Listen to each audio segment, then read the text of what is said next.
देखिए हर खबर यहीं पर, सब्सक्राइब कीजिए TV9 भारतवर्ष।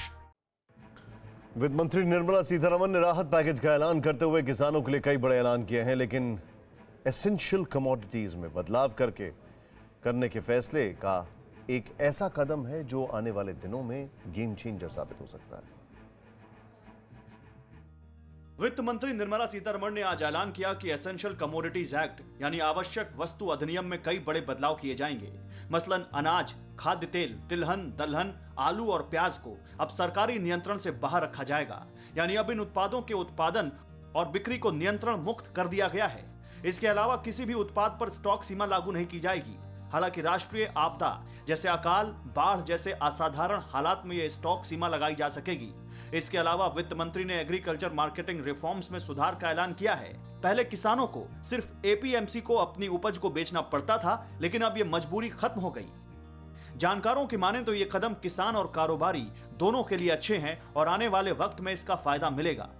अब सरकार ने यहाँ पर फायदा देने के लिए किसानों को इसके एक्ट में फिर से बदलाव किया है और उम्मीद करता हूं कि इस एक्ट के बदलाव के बाद किसानों को तो फायदा होगा, लेकिन पिछले जो एक्सपीरियंसेस रहे हैं उसके बेसिस पे कहीं इन्फ्लेशन ना बढ़ जाए, तो सरकार को यह भी ध्यान रखना पड़ेगा। हालांकि कुछ जानकार महंगाई बढ़ने का अंदेशा भी जता रहे हैं, लेकिन इसकी उम्मीद कम है, फायदे की गारंटी पूरी है।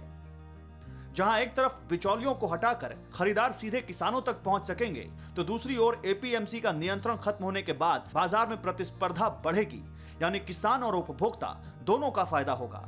इतना ही नहीं, स्टॉक लिमिट न होने के चलते कारोबारी ज्यादा स्टॉक रख पाएंगे और किसानों के लिए हर वक्त मांग बनी रहेगी।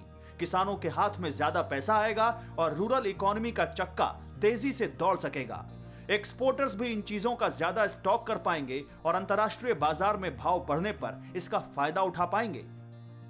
कुल मिलाकर एसेंशियल कमोडिटीज एक्ट में बदलाव किसानों को लोकल से ग्लोबल बनाने के लिए रामबाण साबित हो सकता है, बशर्ते इसे सही तरीके से लागू किया जाए।